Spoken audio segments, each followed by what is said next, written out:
Pessoal, vamos falar sobre a situação aí do pessoal lá dos golpistas do dia 8 e o que está acontecendo agora em termos de coleta de evidência, de prisão, o que está sendo previsto de desdobramento político dessa história, né? Infelizmente, como vocês sabem, realmente coisas muito ruins, né? Não tem nada de positivo nessa ação dos golpistas dia 8. Essa notícia foi sugerida por Tim Tarkovsky, libertário de Valsador e várias outras pessoas. Obrigado aí ao pessoal que sugeriu a notícia, obrigado a você que está assistindo o nosso vídeo. Se você gosta do nosso conteúdo, por favor, deixe o seu like e se inscreva aqui no canal, né?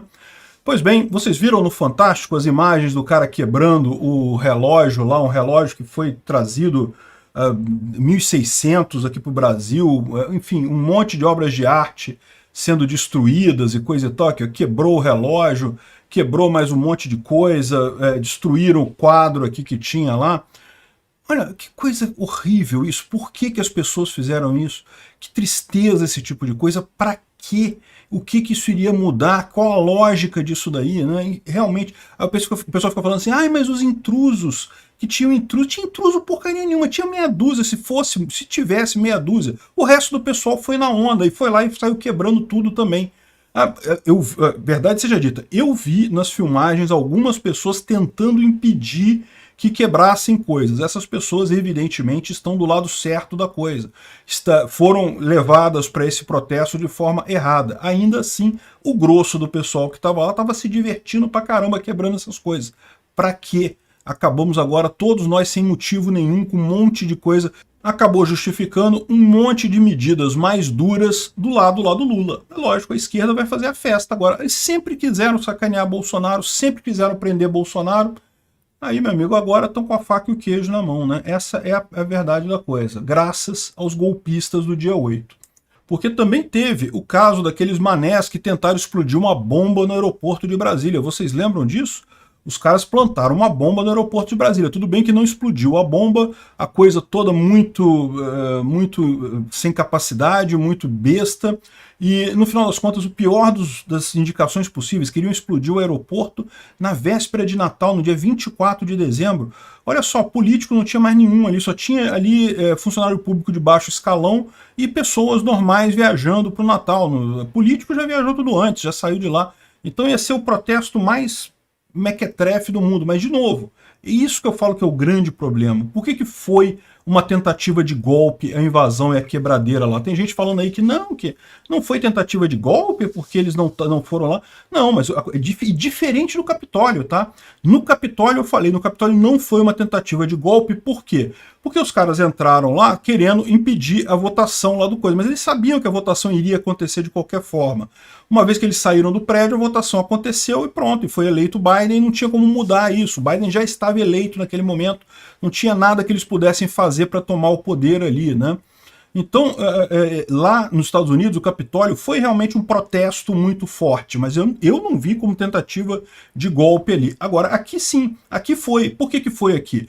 Porque aqui o pessoal tinha expectativa que quebrando um monte de coisa, que causando um escarcéu ali na Praça dos Três Poderes, isso ia fazer com que o exército se movesse e decretasse, sei lá o que fariam, enfim, o que da cabeça desse pessoal eles poderiam fazer, mas essa era a expectativa do pessoal, que o exército estava precisando de um empurrão para agir, coisa e tal. E quebraram a cara, porque todo mundo sabe que eu falei desde o início, não, o exército não vai entrar nessa, não tem essa chance, não há essa unanimidade dentro do exército favorável a Bolsonaro que muita gente via. Poderia haver até uma maioria favorável e coisa e tal, se acontecesse um caso muito absurdo, tipo o Bolsonaro ganhar a eleição e o Alexandre de Moraes impugnar a candidatura dele, uma coisa muito impossível, assim, muito absurda, e aí sim o exército poderia entrar nisso daí. Mas do jeito que foi, uma eleição que na urna saiu o resultado lá, o Lula ganhou, e eu falei para vocês, tinha uns números estranhos ali nas urnas e coisa e tal, tem, mas toda eleição tem, todo grande conjunto de dados que você pegar vai ter uns números estranhos. Isso é besteira, não comprova, não tem nenhuma prova, nenhuma evidência forte de fraude nas urnas na eleição do Lula. Não, o Lula ganhou, infelizmente, a verdade é essa. E aí o pessoal queria explodir aeroporto, já está condenado, e depois queria quebrar as coisas, sempre com o mesmo objetivo, de fazer o exército fazer alguma coisa. E realmente eu não sei o que tem na cabeça desse pessoal, infelizmente, né? Bom, o Bolsonaro já está preparando os argumentos dele, porque o grande problema aqui é esse, né? É lógico que esse pessoal vai querer censurar mais um monte de gente, um monte de canal, correr atrás de um monte de gente que participou disso daí, mas não tenha dúvida, o foco deles é ir para cima, é pegar as figuras de cima e, lógico, principalmente o Bolsonaro. O que eles querem agora? A esquerda já viu que ganhou a disputa com isso. Dia 8 foi um presente para o pessoal da esquerda. Esses golpistas deram um presente para a esquerda. E agora o pessoal da esquerda vai fazer uma festa. Uma coisa que eles podem fazer é prender Bolsonaro. Sempre quiseram, o Xandão sempre quis prender Bolsonaro, agora ele tem tudo que ele precisava para isso, né? Bom, quais são os argumentos do Bolsonaro no caso do Anderson Torres, né? Ele fala aqui sobre a questão dos dois terem ido para Orlando, né? Aquilo que a gente falou, Orlando é uma cidade que muito brasileiro vai lá mesmo. Aliás, tem situações lá que parece que tem mais brasileiro do que americano lá em Orlando, muitas vezes. É impressionante. Então, pode ser uma mera coincidência. Além disso, a passagem do Anderson Torres já estava comprada antes do Bolsonaro decidir viajar no final do ano, né? E ele garante que não se comunicou com ninguém e então não tem nada a ver com isso daí. Inclusive ele fala uma coisa que eu achei interessante, né? Ele fala aqui ó, que as manifestações são orgânicas e que ele não tem comando sobre elas. E, por exemplo, vai dizer que em novembro ele foi às redes sociais pedir que caminhoneiros liberassem vias e mesmo assim os bloqueios perduraram. Faz sentido, de fato, eu acredito que essas manifestações são orgânicas, isso daí não é algo que venha do Bolsonaro, não tem um comando direto em cima disso daí, né? A questão da postagem no Facebook, que eu falei para vocês que isso iria complicar a vida do Bolsonaro. O Bolsonaro se complicou com aquela postagem. Segundo, estão dizendo aqui, um ex-ministro aqui, isso é uma coisa meio questionável, né? Porque você sabe, Josias de Souza é de esquerda, então é um cara que não dá para acreditar muito não, mas a conversa dele aqui, e é uma coisa que é possível, eu até falei no dia que eu fiz o vídeo, pode ser que tenha sido alguém que poste coisas pelo Bolsonaro, o Carluxo, a gente sabe que ele é uma das pessoas que gerencia as redes sociais do Bolsonaro, pode ser que tenha sido ele que botou aquele vídeo, pode ser, certamente foi sem querer, né? Mas isso acontece, esse pessoal que fica gerenciando um monte de rede, de conta em rede social, costuma, volta e meia, ter esse problema, acaba postando uma coisa, achando que está postando numa conta, postando em outra conta. Isso é algo bastante crítico, realmente, deveria ter uma maneira melhor de fazer isso, mas o fato é que é uma possibilidade, né? Agora, o que ele está falando aqui é que no final das contas não faria diferença, porque isso colocaria Bolsonaro e Carluxo como coautores e coisa e tal.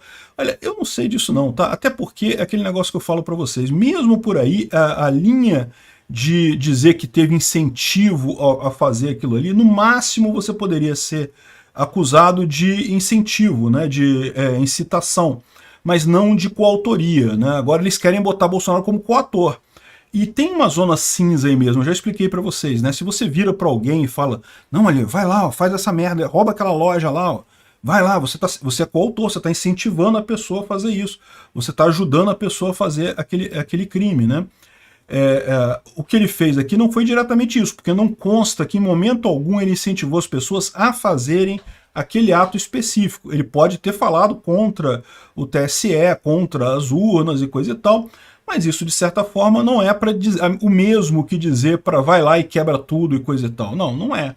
Uma coisa é uma coisa, outra coisa é outra coisa. Inclusive eu já deixei claro aqui que eu acho que eu não concordo com essa visão de que urnas são um problema e coisa e tal, já falei para vocês isso mais de uma vez, mas eu entendo que é justo as pessoas questionarem, as pessoas podem questionar as urnas, a questão toda é questionar, né? Palavras, falar sobre, você querer, não, então a urna eu não acredito, então eu quero quebrar tudo, quero que o exército intervenha, isso é errado, isso é totalmente errado, sob qualquer ponto de vista, ética libertária, direito civil, direito penal, qualquer ponto de vista que você veja, isso é errado, principalmente do ponto de vista estratégico, como a gente está vendo, né? Porque olha só, então aqui eles estão falando que se Bolsonaro vier com essa de que foi Carluxo que fez a postagem, na verdade vão colocar os dois como coautores, e aí coautor é a mesma coisa, então não faz diferença. Então nesse caso é melhor Bolsonaro assumir que foi ele mesmo e pelo menos tira o filho disso daí pelo tempo que der para tirar, né? Porque certamente eles vão querer implicar todos os Bolsonaros nessa história. E outra coisa que estão fazendo é tentando jogar várias pessoas contra Bolsonaro, né? Já tentaram jogar o Anderson Torres, estão falando com a Zambelli agora, plantando discórdia e coisa e tal. Isso é normal, é a estratégia deles, né? Eles jogam essa discórdia aqui. Eu espero que o Bolsonaro, que a equipe dele, esteja ciente desse tipo de estratégia da esquerda. Na verdade, não é nem estratégia da esquerda, é estratégia daquele grupo político ali, da elite política de Brasília, né? Eles adoram fazer isso, plantar treta para um ficar chateado e aí fala uma merda e daí acaba ajudando eles que querem queimar o Bolsonaro, né? Então estão plantando essa treta aqui. Eu já falei para vocês que eu acho que sim, aquele episódio da Carla Zambelli prejudicou o Bolsonaro. Se foi de propósito, se foi sem querer, eu não sei, mas que prejudicou, acabou prejudicando. E a mesma coisa pro caso do Bob Jeff. No caso do Bob Jeff, eu já tenho mais impressão de que foi de propósito, porque, né, o Bob Jeff sabia da eleição, ele sabia que estava na semana da eleição. Não é possível que ele não tenha ligado 2 mais 2 e visto que aquilo ia dar confusão, né?